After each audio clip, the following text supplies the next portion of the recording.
A próxima palestra terá o tema A Ressocialização do Preso no Sistema Vigente Prisional. Essa palestra será proferida pelo Dr. Lírio Gomes.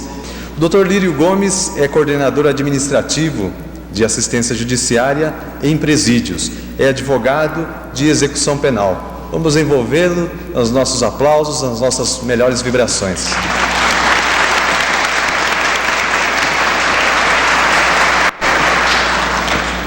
Bom dia a todos, que a paz do Divino Mestre esteja conosco agora e sempre.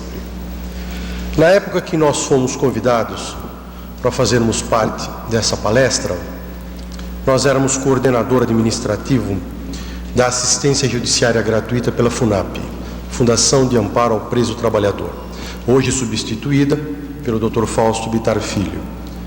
Mas continuamos ainda como advogados dentro do cárcere há mais de 10 anos. Olhando bem fundo nos olhos de todos vocês, eu noto a ansiedade que existe a respeito desse problema tão crucial deste século, que é o cárcere. Diferente não é as pessoas que chegam ao cárcere ou a uma determinada prisão na expectativa do que vai acontecer com ele lá dentro. Ele chega, mesmo sendo reincidente, ele chega olhando para tudo quanto é lado.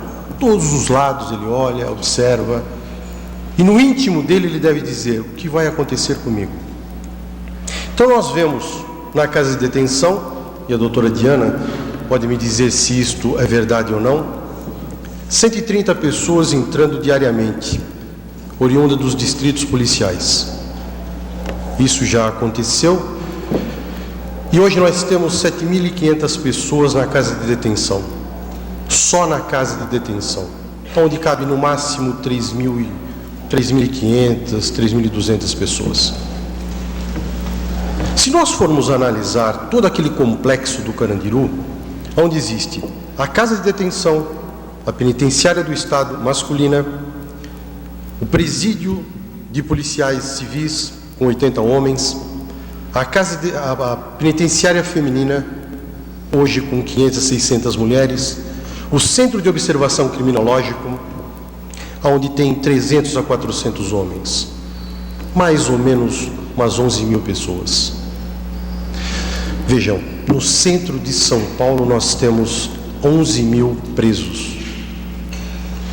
E a casa de detenção, ela é um trampolim, ou seja, um lugar de estágio que os presos, quando saem de distrito, passam pela casa de detenção e depois vão para o interior, onde 21 novos presídios foram erigidos, liberando 18.000 vagas, e que hoje faltam apenas 4 para serem inaugurados, todos lotados.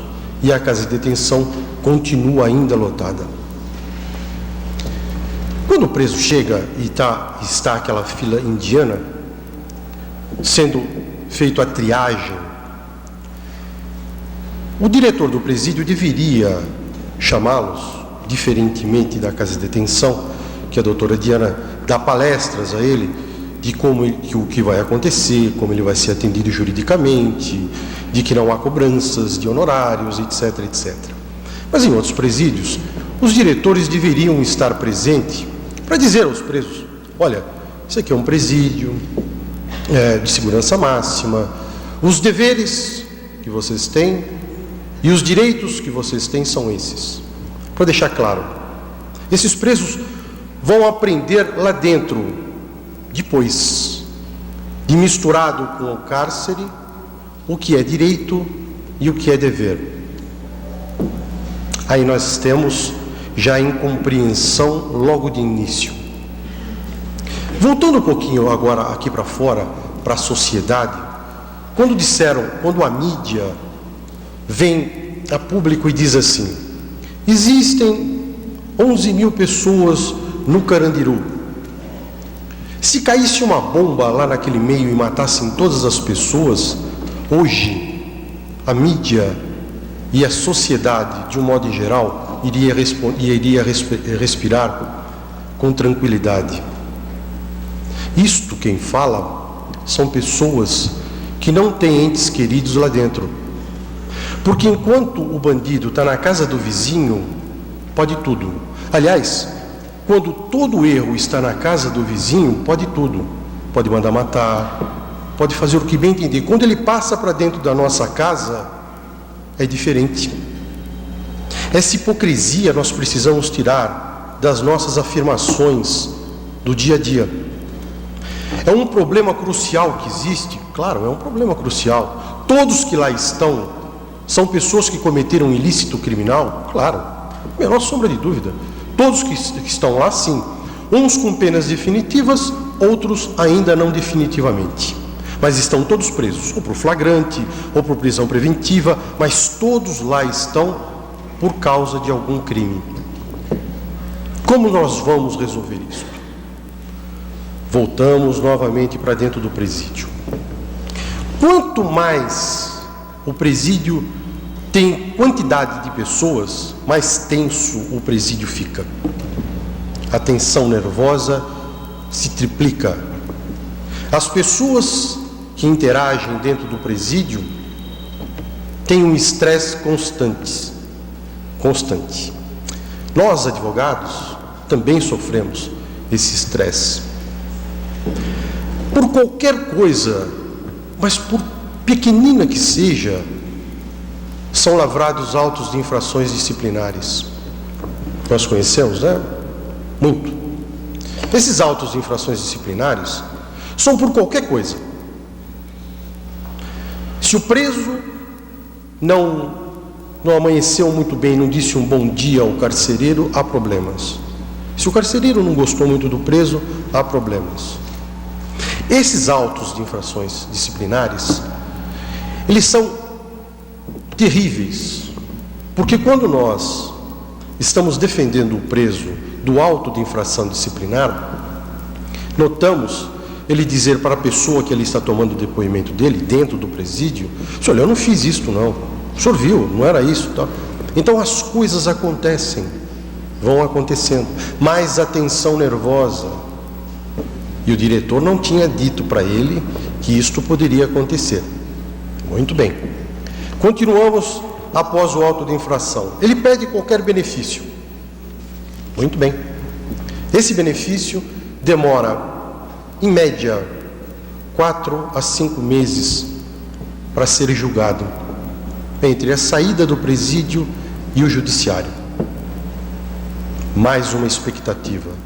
Todas as pessoas que estão segregadas vivem de expectativa.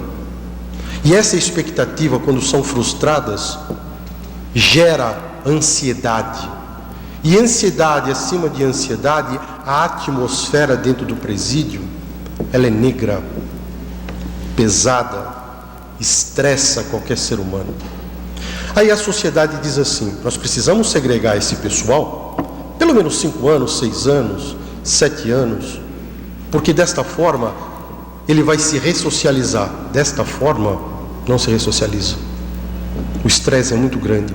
Aí vem a lei de crimes hediondos, a lei 8.072, que diz que o preso que comete um crime hediondo deve permanecer preso toda a sua pena, sem direito absolutamente a nada.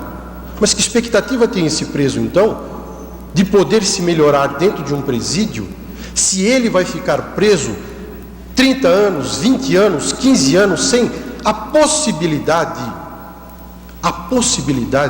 de conseguir uma colônia ou um regime semiaberto? De que forma isto pode causar no preso alguma ressocialização? Ele só pensa em fugir. Ele só pensa nas coisas: eu vou ficar aqui 30 anos mesmo, o menor momento que eu conseguir, eu fujo, vou embora. Não há humanização da pena. Não há humanização da pena. Todos os reclamos são feitos aos diretores dos presídios. Por quê? Porque o diretor é a autoridade máxima dentro do presídio. E quando o preso se sente aviltado, ele recorre ao diretor do presídio. O diretor do presídio, em geral, encaminha esses pedidos dos presos ao juiz corregedor, com raras exceções. Não digo em São Paulo, porque conheço o juiz de execução em São Paulo, mas no interior são raros os juízes que vão a presídio, juízes corregedores de execução, ver o que está acontecendo dentro dos presídios, para poder sanar aqueles problemas que estão acontecendo. Ministério Público, esse menos ainda. Não toma conhecimento do que está acontecendo. Aliás, o preso, ele é um monte de papel, que são os processos, na hora que se pede algum benefício, na mesa dos juízes e na mesa do Ministério Público, com raríssimas exceções. Não há uma política criminal ou uma política carcerária vigente, porque nós construímos vagas, construímos presídios, valorados de 8 milhões a 11 milhões de reais, mas estas vagas são imediatamente superlotadas. Nos idos de 1910 até 1940, poderíamos dizer que havia uma política criminal.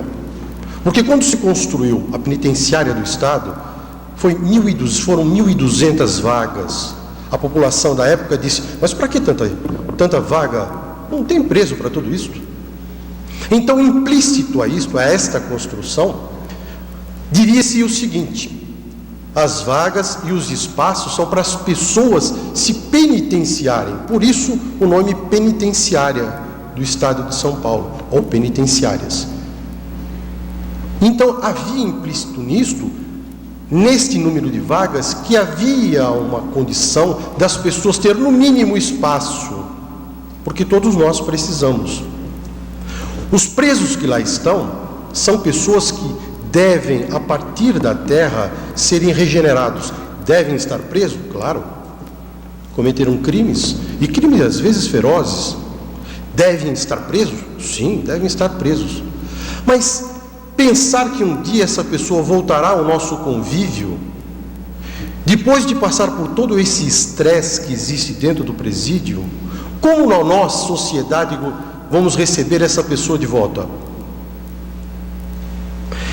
O importante de tudo na reeducação, e a vida inteira nós nos reeducamos, trabalhando, estudando, fazendo faculdade, as experiências sucessivas da vida que nos ensina constantemente. Aliás, as más experiências é que mais nos ensinam, porque nunca mais a gente esquece. Nós queremos de volta essa pessoa que segregamos, claro, por causa de um ilícito penal, queremos de volta muito boa. Hoje, dentro de um cárcere, temos uma faculdade ao contrário. Faculdade ao contrário. As pessoas que lá estão sofrem influência. Aí nós nos reportamos à larboterapia, o trabalho. Oficina, cabeça vazia, oficina do diabo. Vamos dar serviço para esse pessoal. Então, não são todos que têm serviço, porque o Estado ou a população em geral não manda serviço para dentro desses presídios. Então são poucos que trabalham dentro do presídio, não são todos. E todos querem trabalhar a contrassenso das pessoas e da sociedade que aqui diz que eles não trabalham. Eles querem trabalhar, porque cada 3 dias que eles trabalham, eles abatem 1 da pena. Isso não basta. Tem que ficar na boa conduta também, porque se tiver um auto de infração disciplinar, perde tudo. Então ele pede, por favor, para que ele tenha um serviço e que ele faça a remissão de pena. Muito bem? Muito bem.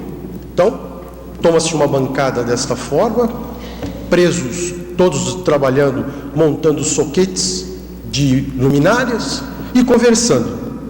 Ali nós temos um reincidente, aqui nós temos um primário de bons antecedentes, aqui nós temos um primário de maus antecedentes, todos eles conversando e trabalhando, fazendo a larboterapia. Só que o reincidente diz para o primário: quando você voltar para lá, você procura fulano de tal, que tem um problema assim, você já conversa. Depois de 2 meses ou 3 meses, essas pessoas trabalhando juntas, o reincidente e o primário de maus antecedentes conseguiram influenciar o primário de bons antecedentes. Então, o trabalho dentro de presídio não há uma separação a respeito de quem é reincidente, quem é primário de maus antecedentes e quem é primário de bons antecedentes. Nós temos aqui uma mesclagem e uma promiscuidade. Vejam, não é só trabalhar, é trabalhar com pessoas da mesma possibilidade de ressocialização. Deve-se pôr bons antecedentes com bons antecedentes primário e as outras pessoas em conjunto consigo mesmo. Quando existe um crime, e esse crime é federal, cometido no âmbito federal, e todo o processo corre pela Justiça Federal, quando esse processo finda, e nós dizemos trânsito em julgado, esse processo deveria ser executado pelo âmbito federal, em presídios federais. Esses processos não são julgados, eles vêm para o Estado, porque todos os presídios são de âmbito estadual. Então, quando nós precisamos que o Estado tenha uma política, nós temos 20 e poucos estados com políticas diferentes da aplicação de execução penal para presos. Então nós temos Santa Catarina com uma política diferente de São Paulo com uma política diferente do Maranhão com uma política diferente da Bahia, na hora da execução penal. Por quê? Porque o âmbito federal, não possuindo um presídio federal, não tem uma política penitenciária federal. Então nós temos no Brasil um leque de políticas, cada estado aplica a sua política criminal obedecendo a uma lei, que é a Lei de Execuções Penais. Quando nós falamos em exames criminológicos, e as pessoas dizem assim: os presos já estão aptos, depois de cumprir 1/6 da pena, ou depois de cumprir 2/3 da pena, se o crime é hediondo, a começarem a fazer seus exames. Esses exames é o exame criminológico, psiquiatria, psicologia, assistente social. O diretor do presídio diz se ele pode ou não pode, se ele pode vir para a rua ou não, boa conduta. Esses exames criminológicos deveriam obedecer todo um critério, porque o preso, quando ele entra a primeira vez num presídio, ele deve ter um acompanhamento do psiquiatra e do psicólogo, porque a partir dali ele conta 6 meses de conduta. Antes de 6 meses ele não pode pedir benefício para ter conduta carcerária, boa ou ruim, para o diretor do presídio saber quem é, se ele se conduz bem, se ele não é uma pessoa criadora de problemas. Nesses 6 meses não se pede nada, mas se faz um exame criminológico antes. Quando ele tiver lapso temporal, ou seja, cumprindo 1/6 da pena, ele pede para que outros laudos, agora para efeito de benefício, sejam feitos, e faça um cotejo entre quando ele entrou e agora que ele está pedindo. O preso, quando ele entra a primeira vez no cárcere, e ele tem 5 anos de pena total. No primeiro ano, quando ele está conversando com as pessoas e está trabalhando a uma mesa, ele ainda conversa com as pessoas porque o ponto de referência que ele tem aqui fora é muito latente ainda. Ele diz: olha, minha filha já está com 2 anos, 3 anos, a novela das 8 começa tal, fulano de tal. Depois de 2 anos, 1 ano, 2 anos, ele já começa a falar a respeito dos problemas do cárcere. Olha, aqui dentro tem um probleminha ali, que nós poderíamos sanar, depois tem outro problema aqui e tal. No terceiro ano, ele já não tem mais um ponto de referência aqui fora. No terceiro ano, se ele não tiver um benefício deferido, um regime semiaberto, ele está conversando exclusivamente sobre o presídio. O que ele pode fazer dentro do presídio, se ele pode ser líder, se ele pode ajudar em alguma coisa, só sobre o presídio. E aí nós indagamos, vem a lei de execuções, vem a lei de crimes hediondos e mantém uma pessoa que termina com o seu ponto de referência aqui fora e que vai ficar segregado durante 20, 30 anos, sem a possibilidade de se ressocializar, porque a colônia, o regime semiaberto, faz com que gradativamente o preso comece a tomar de novo o ponto de referência aqui fora, ou mantém segregado, sem possibilidade de voltar a ter o ponto de referência aqui fora. Se com pena elevada se ressocializa as pessoas, se mantém as pessoas definitivamente reeducada. Ao contrário, do jeito que está, complicado. O senhor secretário de Assuntos Penitenciários, ele tem um discurso extraordinário e eu acredito nesse discurso. Ele é pelos direitos humanos. Perfeito. Também sou. Só que na hierarquia ele diz: sou pelos direitos humanos e nós acreditamos nisso. Depois vem o assessor e diz: também sou pelos direitos humanos. Quando passou do assessor para o outro assessor, começa a diluir. Quando chega no carcereiro, essa afirmação dos direitos humanos ficou lá em cima, não depurou até lá. Os carcereiros estão recebendo treinamento, esses novos, e há uma reciclagem também, de como fazer com que os presos, como lidar com esses presos. Esse carcereiro novo, que está fazendo o seu curso, quando ele chega dentro do cárcere, no dia a dia, ele encontra aquele outro que já está há muito tempo, diz assim: olha, aqui é diferente o negócio, viu? Aqui é assim, assim, assim. Seu filho tem psicólogo? Seu filho tem psiquiatra? Não, os presos têm. Então vamos tratar o pessoal direito, porque nós que estamos lá fora não temos nada, eles têm tudo aqui dentro. Então começa o carcereiro a aprender usos e costumes de como funciona dentro do presídio e esquece o que aprendeu nas escolas.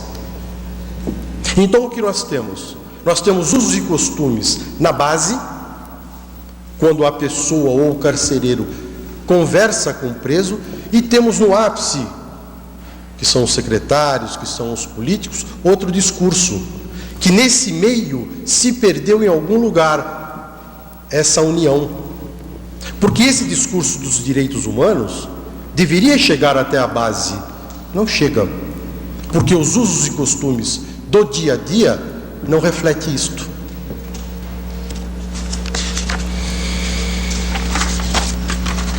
Tudo que nós falamos a respeito do sistema carcerário e de ressocialização faz com que nós reflitamos. Primeiro, graças ao bom Deus que nós não temos um ente querido nosso lá dentro. Graças a Deus que nós não estamos lá dentro.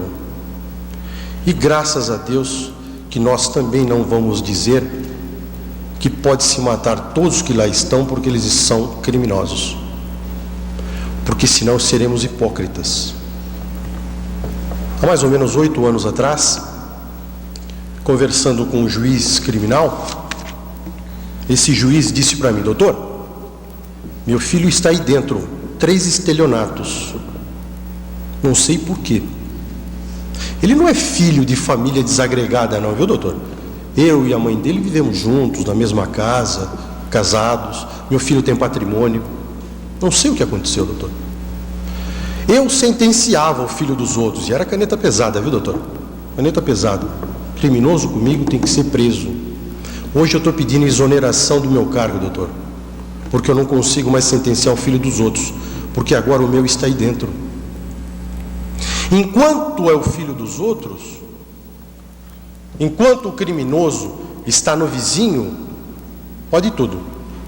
Quando ele passa para dentro da nossa casa, é diferente, porque nós ficamos perguntando a nós mesmos aonde nós erramos e por que isto aconteceu na nossa família. Numa sociedade conturbada como nós temos atualmente, fim de século, como é que nós podemos dizer que o filho dos outros pode ter desencarne prematuro e quando passa para o nosso é diferente?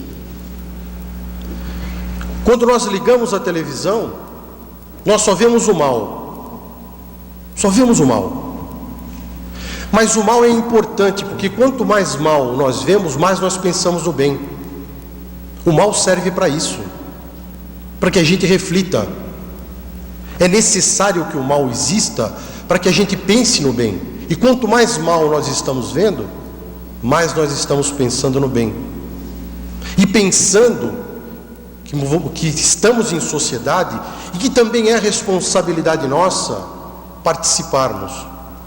Porque as pessoas que tratam com preso e que tratam com essa população marginalizada, também pela própria mídia ou pela própria sociedade, é marginalizada. Ninguém quer assumir absolutamente nada. Não vou ocupar meus 30 minutos. Paro por aqui. Agradeço a todos a atenção. Olhando nos olhinhos de cada um, creio que nosso Senhor Jesus Cristo fez das minhas palavras alguma luz a todos vocês. Muito obrigado por terem me ouvido. Um excelente fim de semana a todos.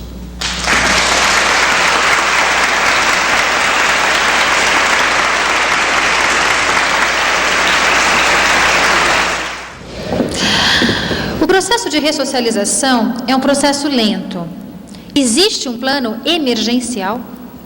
Não existe uma política, existem sempre vontades. Enquanto eu estive coordenador da FUNAP, dos advogados, pelo interior está sendo feito alguns convênios com as faculdades do interior. Por quê? Para que se adote, que a faculdade adote o presídio como um departamento deles. Por quê? No interior nós temos faculdades ou universidades de agricultura, de agrimensura, e que esses alunos que estejam no 4º ano, no 5º ano, vá para dentro de um presídio e ensine os presos a serem agricultores, e que essas faculdades façam a reeducação na cultura. Sorocaba foi o primeiro convênio com os 2 presídios que lá existem. Nós temos professores, alunos que são do último ano do magistério, que estão dando aula aos presos de 1º e 2º grau.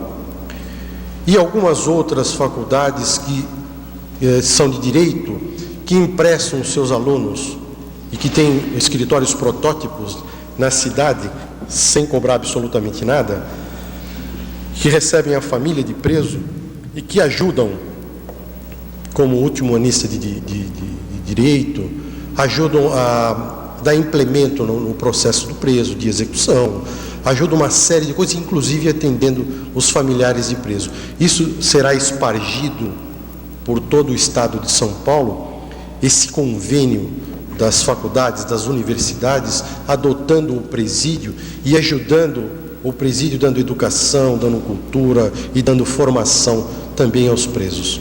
A sociedade não está aceitando atitudes que beneficiem o criminoso hediondo principalmente. Não aguenta mais tanta violência. E a prática dos direitos inumanos revolta a população. Como fazer? Como o espírita pode responder a essa revolta? Fazendo como nós estamos fazendo aqui, trazendo à baila esses problemas do dia a dia do cárcere e avivando na mente de todos vocês, que são sociedade, como nós somos sociedade, fermentando na mente de todos vocês, de que urgentemente é necessário que tomemos um direcionamento a respeito disto, Porque a própria sociedade não recebe o preso de volta com bons olhos. Já é uma pecha. E quando se dá para o preso lá dentro o emprego, muitas pessoas na sociedade dizem assim: como é que está dando trabalho para o preso lá dentro e pai de família aqui fora passando fome? Nós precisamos ou não precisamos ajudar?